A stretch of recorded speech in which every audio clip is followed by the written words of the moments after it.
Shalom Bapak Ibu dan Saudara yang dikasihi Tuhan dimanapun Saudara berada.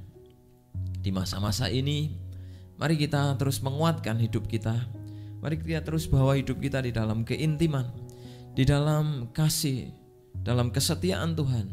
Dengan kita makin bergaul erat dengan Tuhan, makin rindu mengalami pemulihan demi pemulihan.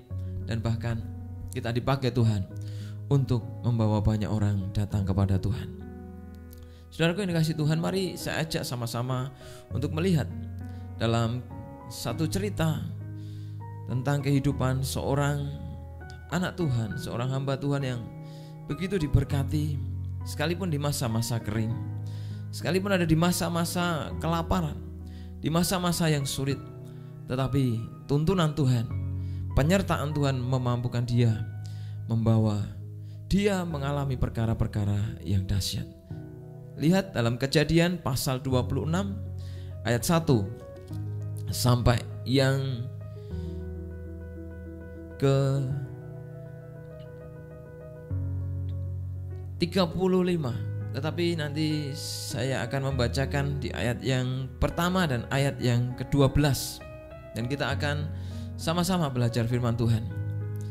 Lebih baik saudara dimanapun saudara berada, baca satu perikop sehingga saudara dapat memahami firman Tuhan ini dan dapat mengerti secara utuh dan tidak kehilangan message Tuhan dalam kehidupan kita. Saudara, ayat pertama dalam Kejadian pasal yang ke-26. Tuhan berfirman, maka timbullah kelaparan di negeri ini atau di negeri itu. Ini bukan kelaparan yang pertama yang telah terjadi dalam zaman Abraham. Sebab itu Ishak pergi ke Gerar kepada Abimelek, raja orang Filistin. Ayat 12 firman Tuhan mengatakan, maka menaburlah Ishak di tanah itu, dan dalam tahun itu juga ia mendapat hasil 100 kali lipat, sebab ia diberkati Tuhan. Sudah dikatakan ketika Ishak menabur di masa-masa kelaparan pada waktu itu, di masa-masa sulit, ya, bahkan dia menjadi orang asing, menjadi pendatang di negara atau daerah Filistin. Tetapi firman Tuhan mengatakan ketika ia menabur, maka di tahun itu juga, ya, ada kata di tahun itu juga ia mendapat hasil 100 kali lipat. Dikatakan sebab ia diberkati Tuhan. Alasannya adalah karena Ishak diberkati Tuhan. Saudara, seseorang yang diberkati Tuhan, apapun yang terjadi dalam hidupnya akan tetap diberkati. Dalam kesulitan dan tantangan-tantangan yang bahkan melukai dan menyakitkan, dia akan tetap diberkati. Artinya apa? Dalam hidupnya menerima berkat Tuhan, tetapi tetap menghadapi keadaan-keadaan sulit. Kita menghadapi keadaan sulit secara bersama-sama, saudara. Ada banyak orang yang merespon sudah biasa, akhirnya nyaman, saudara, tinggal dalam zona nyaman. Ada orang yang dalam keadaan sulit ini sudah biasa, tetap dalam ketakutan, kekhawatiran, kegelisahan. Di masa sulit yang sudah cukup lama ini, saudara, orang responnya ada yang justru dia tetap move on. Dia memperhatikan momentum-momentum yang baik, apa yang harus dilakukan hari ini, besok, dan yang akan datang, sehingga akhirnya dia menuai berkali-kali lipat oleh kemurahan Tuhan. Maka penting bagi kita untuk kita tidak ada dalam zona nyaman. Masa sulit bisa mengubur orang, mengubur dengan keadaan masing-masing. Tadi saya katakan zona nyaman, saudara. Bukan berarti sulit itu tidak nyaman. Orang menikmati kesulitan akhirnya nyaman, bisa jadi, dan gak berbuat apa-apa. Bisa jadi, saudara. Tapi mari kita belajar dari seorang yang bernama Ishak.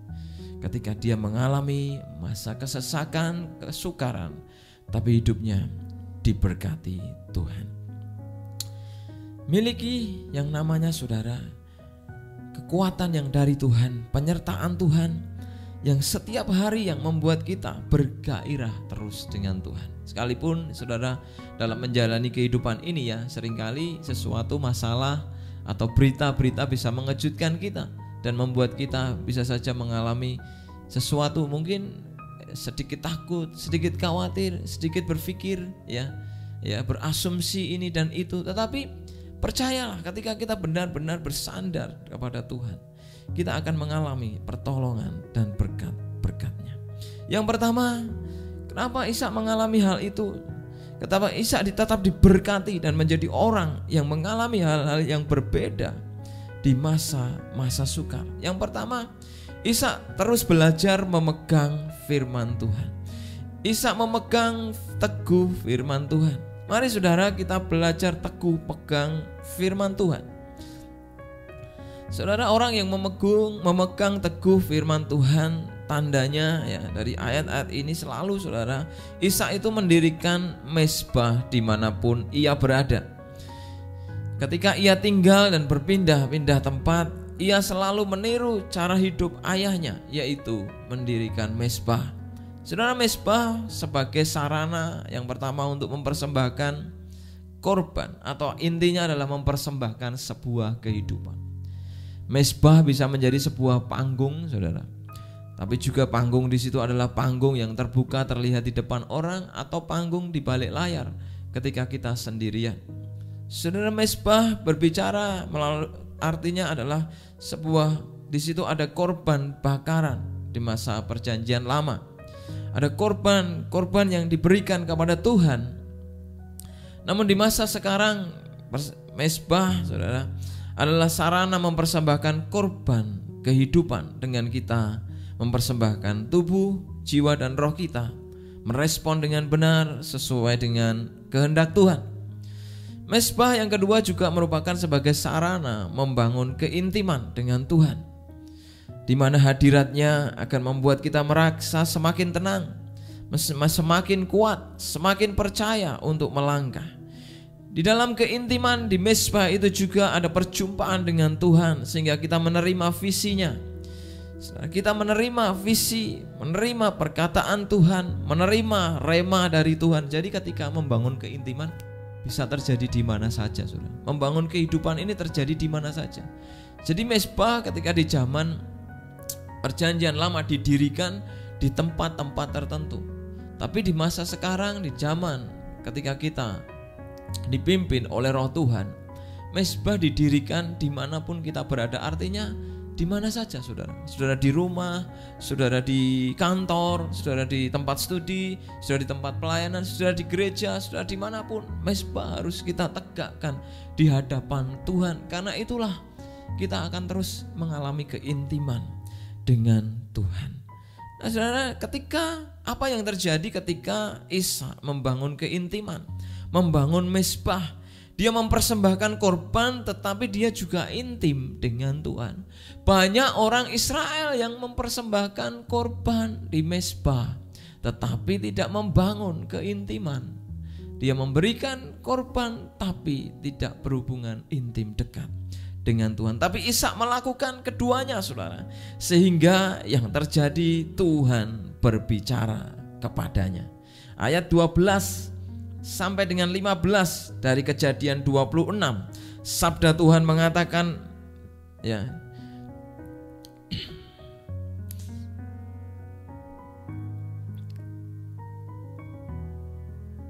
maaf, bukan ayat 12, tapi ayat yang sebelumnya, saudara lihat, ayat yang kedua, saudara. Mulai dari ayat yang kedua sampai dengan ayat yang kelima.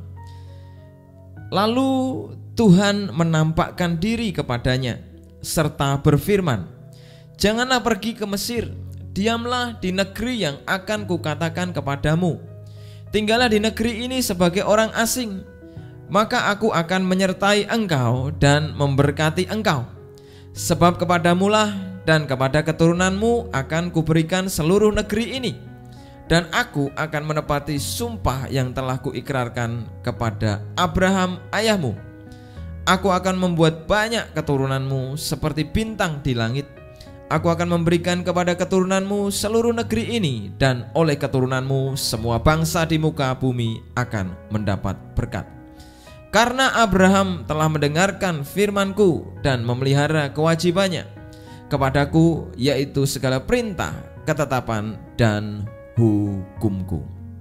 Saudara yang dikasihi Tuhan, bagaimana Ishak belajar untuk memegang teguh firman Tuhan, seperti firman Tuhan yang sama yang Tuhan berikan kepada ayahnya. Tuhan mengingatkan kepada Ishak, saudara. Perhatikan ayat yang kelima. Karena Abraham telah mendengarkan firman-Ku dan memelihara kewajibannya kepadaku, yaitu segala perintah, ketetapan, dan hukum-Ku. Saudara, Tuhan ketika menampakkan diri kepada Ishak memberikan contoh teladan, yaitu bapaknya sendiri. Bapaknya telah mati hari itu. Setelah menyelesaikan pertandingan iman, Abraham menjadi pahlawan iman.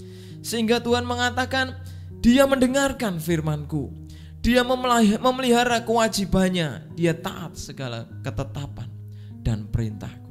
Oleh karena janji inilah kamu pun harus melakukan yang sama seperti bapakmu. Nah, kekasih Tuhan, memegang teguh firman Tuhan bukan perkara yang mudah. Karena setiap kali persoalan datang dalam kehidupan kita, bisa saja kita terkadang lupa dengan firman Tuhan. Mungkin gak lupa tapi tersesat, ya. Mungkin gak tersesat, mungkin membangun idealisme yang salah. Tapi mari kita belajar ketika kita memegang teguh firman Tuhan, kita pun nurut pimpinan Tuhan. Ketika Ishak membangun keintiman, disitulah Tuhan berbicara. Dan waktu Tuhan berbicara, kita bukan cuma menyediakan telinga, tetapi juga menyediakan hati, tapi juga menyediakan seluruh tubuh kita untuk bertindak apa yang akan dikatakan Tuhan.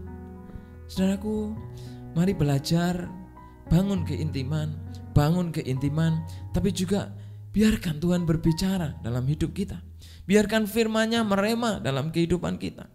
Dan dikatakan di situ, saudara, harta Ishak semakin bertambah banyak, dia semakin bertambah kaya, dia semakin diberkati Tuhan. Pada akhirnya ketika dia menuruti setiap tuntunan Tuhan, dia diberkati. Oh, Tuhan begitu baik, ya. Tuhan begitu mengasihi, saudara, sehingga dia memberikan firman-Nya agar kita punya pegangan, sehingga kita tidak diombang-ambingkan oleh pengajaran, oleh dahsyatnya dan gemuruhnya atau kuatnya yang hari-hari ini dunia teknologi yang begitu kuat. Saudara, Google telah menjadi pusat pencarian seluruh orang di dunia. Di situ bisa saja operator Google, saya tidak seudon, bisa saja berubah, saudara. Kata-kata yang saudara cari bisa saja suatu hari disembunyikan atau bagaimana dan lain sebagainya. Saudara bisa mencari, dan di situ kalau kita tidak benar-benar berpegang teguh pada firman dan belajar firman, pengetahuan-pengetahuan di masa kini bisa membuat kita bias, bisa membuat kita sungguh-sungguh plural. Plural baik demi kebaikan, demi membangun bangsa, demi menolong orang. Tetapi plural ketika kita salah melangkah untuk memahami iman yang benar, kita bisa mengalami ketersesatan, saudara. Maka boleh kita searching di Google, boleh.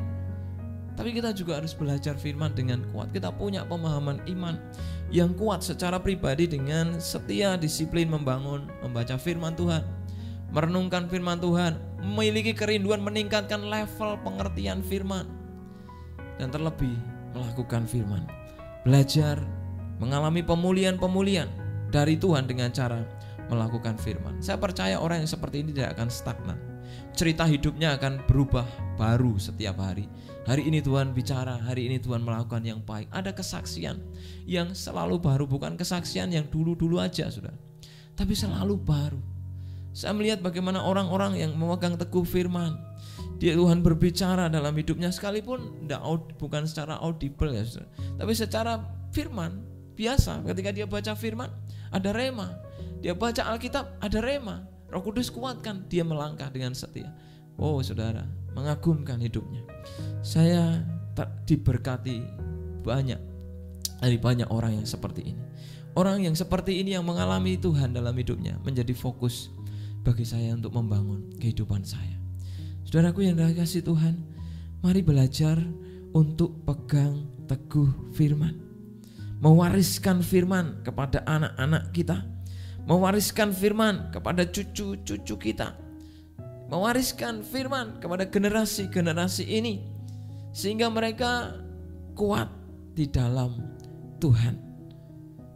tinggal dimanapun kita berada, membangun bisnis, usaha, pekerjaan, studi, pelayanan, seperti apapun yang Tuhan mau, mari tinggal di dalam firman Yesus. Tuhan kita berkata, kalau kita mau tinggal di dalam Tuhan Yesus, kita harus tinggal di dalam firman.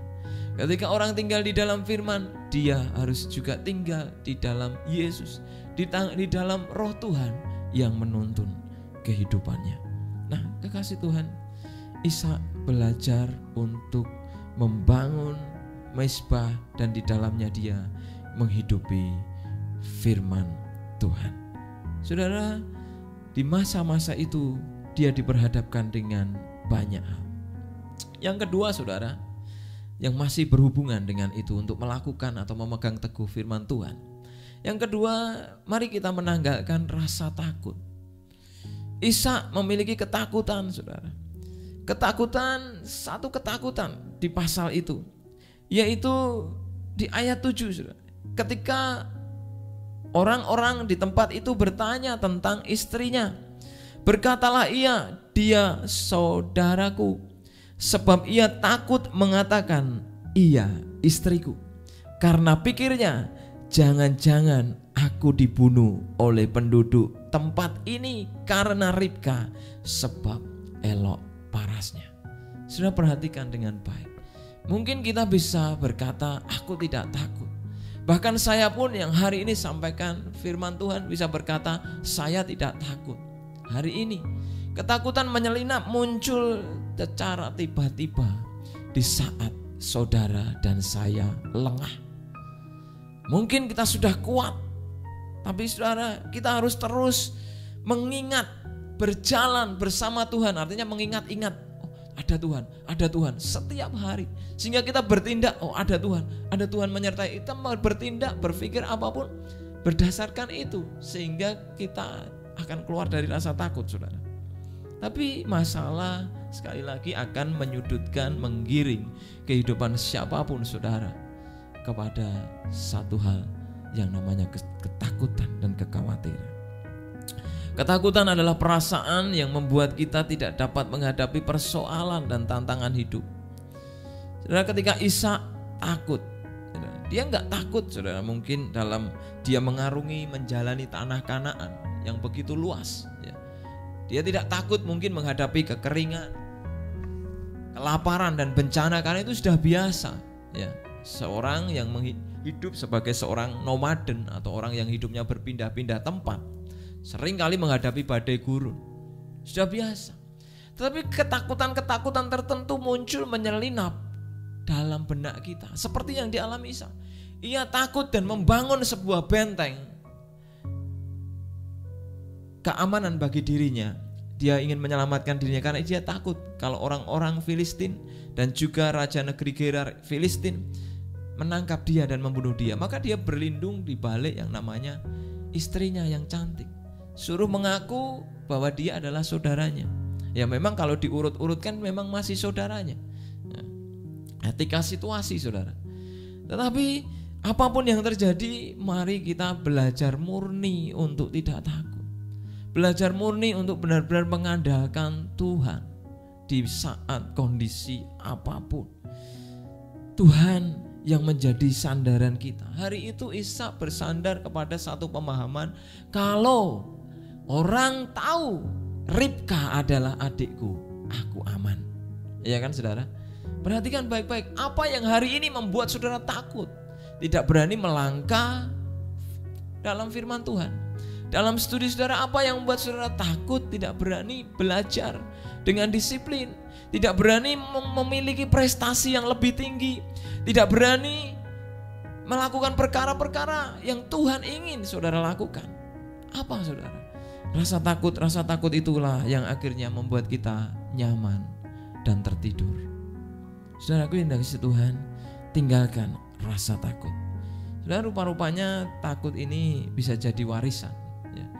Takut itu adalah perasaan yang dikatakan secara sosial atau secara kehidupan ilmu humanisme dikatakan adalah perasaan yang wajar dan manusiawi dimiliki semua orang.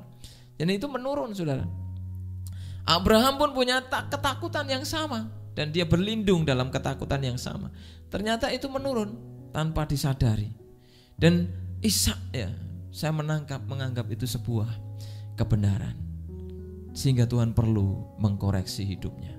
Tuhan perlu mengkoreksi hidup kita, saudara, agar kita lebih baik lagi, lebih setia lagi, lebih taat lagi, lebih berani melangkah dan mengandalkan Tuhan lagi.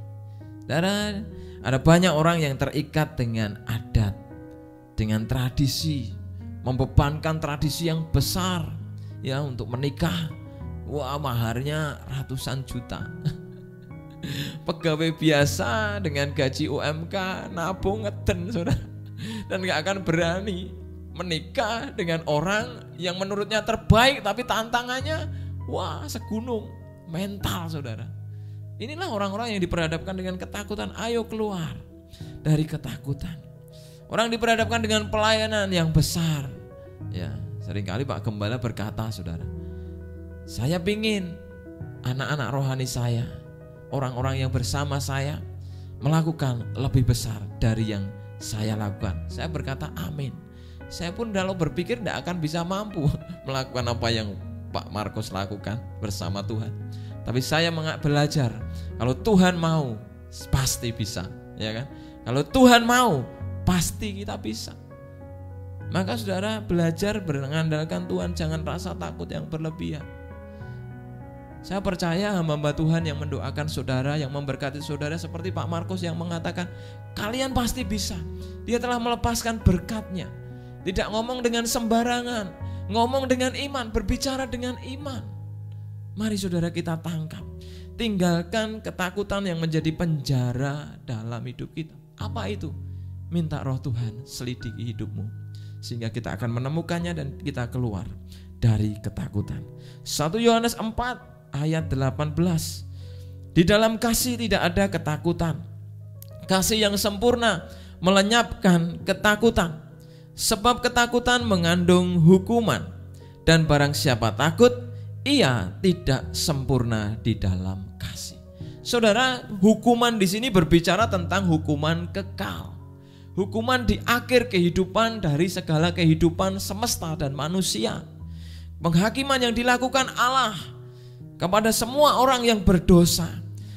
Dan itu yang menyebabkan ketakutan yang bercabang-cabang, beranak pinak, dan akhirnya ketakutan apa?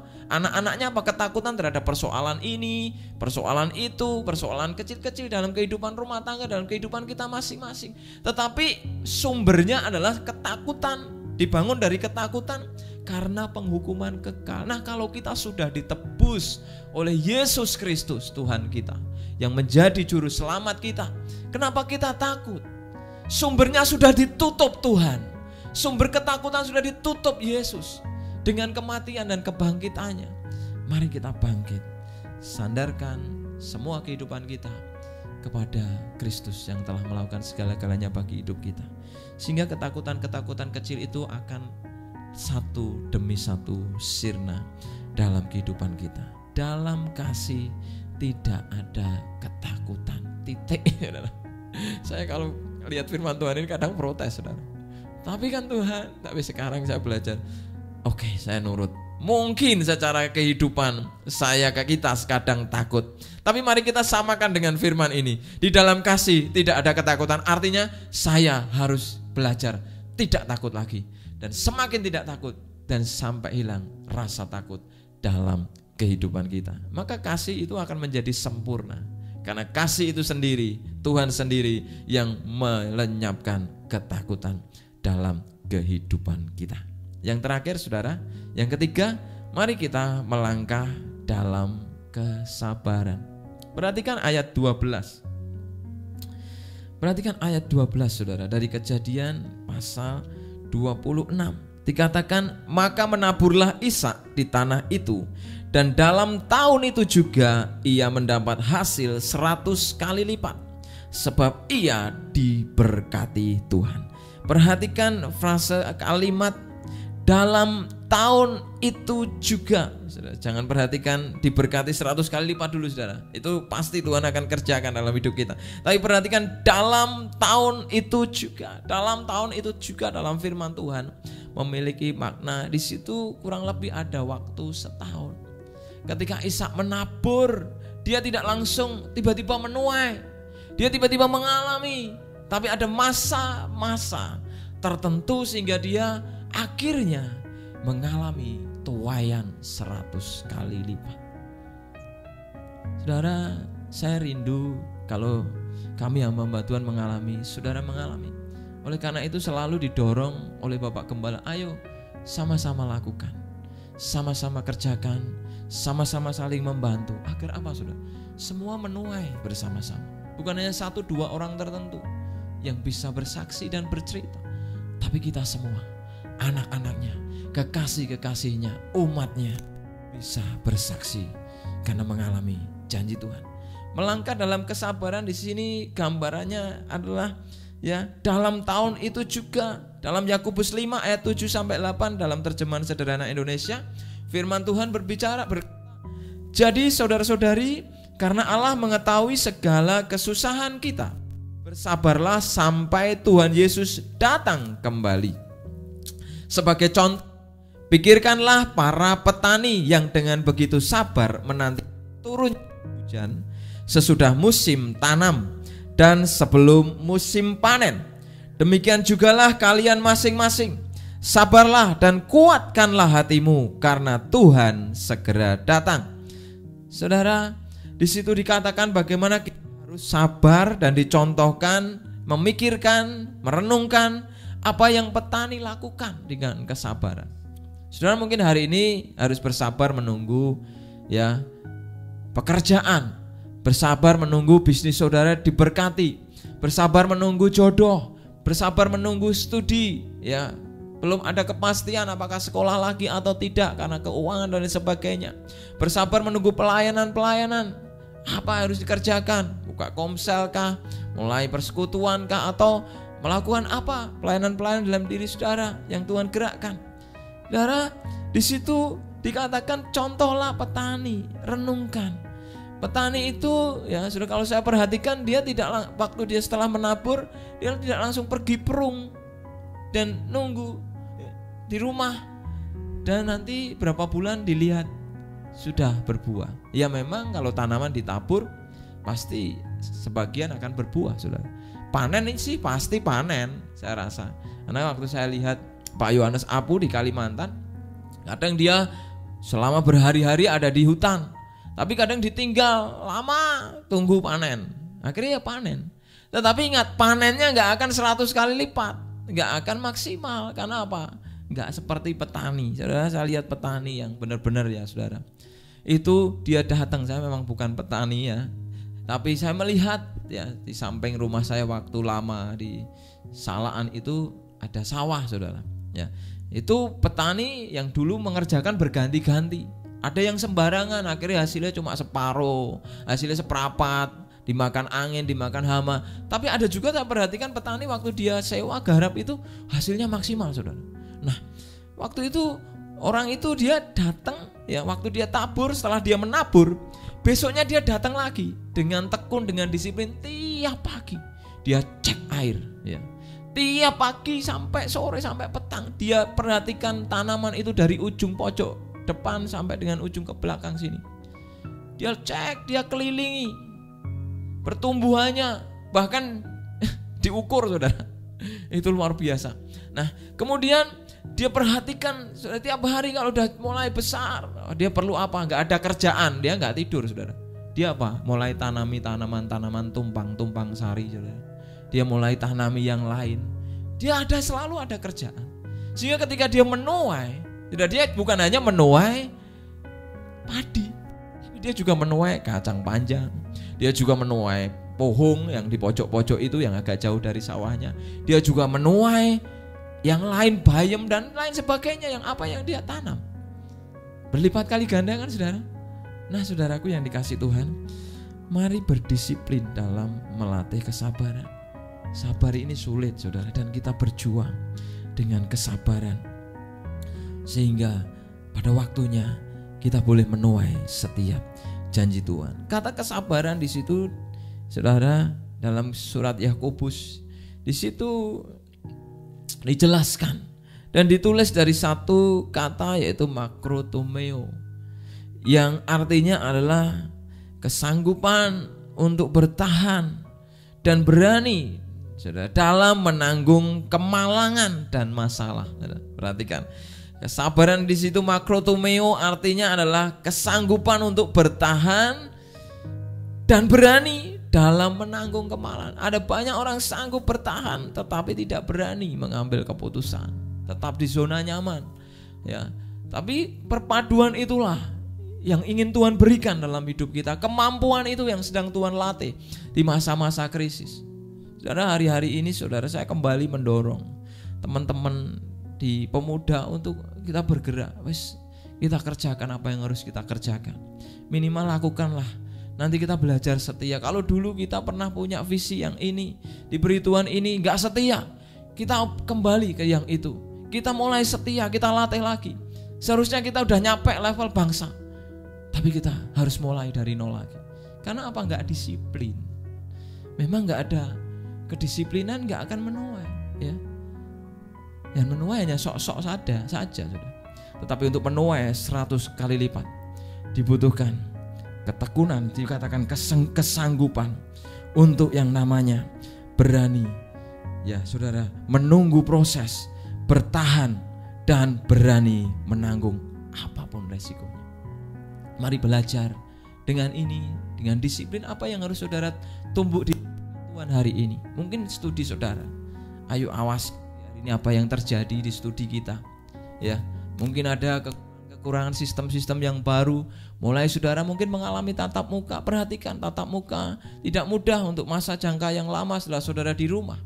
Saudara harus perhatikan dengan tekun, dengan sabar instruksi guru-gurumu, sehingga engkau akan menjadi siswa yang memberkati, diberkati, berprestasi dan menjadi berkat. Engkau yang bekerja, yang berusaha, menabung, membisnis, apapun, saudara perhatikan apa yang saudara Tuhan percayakan hari ini. Mungkin kecil, jangan lihat kecilnya. Jangan lihat, petani gak melihat waktu dia menabur dan ketika tumbuhannya hanya mulai ceringi-ceringi sekitar beberapa senti.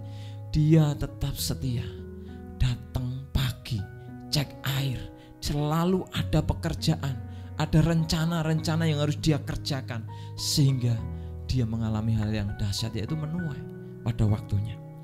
Sama juga di dalam keluarga kita. Mari belajar dengan kesabaran, dengan ketekunan, sehingga makrotumeo ini ada dalam kehidupan kita, dalam setiap pengharapan kita. Saudara, pengharapan kita di dalam Tuhan, dan pasti tentu Tuhan akan menyatakan tepat pada waktunya setiap janji, dan Ia akan menggenapi dalam kehidupan kita. Sabar tidak mudah, ya. Ada banyak orang gak sabar. Satu gambaran yang Tuhan berikan pada waktu di rumah sakit, saudara, menunggu anak saya Theo, ya. Dan beberapa hari, sekitar 5 menuju ya hampir 6 hari, saudara. Di situ ada beberapa orang yang ada di rumah sakit. Saudara, waktu sama-sama nunggu anak, ya, waktu anaknya diam, tenang, diam-diam aja, ya, nggak merengek, kita tenang semua, saudara. Tapi waktu perawat datang, mulai ambil darah, ya toh, mulai suntik, ya toh, sekalipun lewat infus, mulai ini dan itu, wah udah pada nangis, saudara. Itu kadang tengah malam. Nah, bayangkan ketika anak saya dia panas 40 derajat lebih suhunya 3 hari, ditembak paracetamol 2 jam sekali. Jadi 2 jam itu perawatnya datang, ya, kasih paracetamol, dan itu pun gak turun-turun, saudara. Puji Tuhan, karena pertolongan Tuhan, Tuhan sembuhkan, Tuhan pulihkan, juga lewat tindakan-tindakan medis tentunya.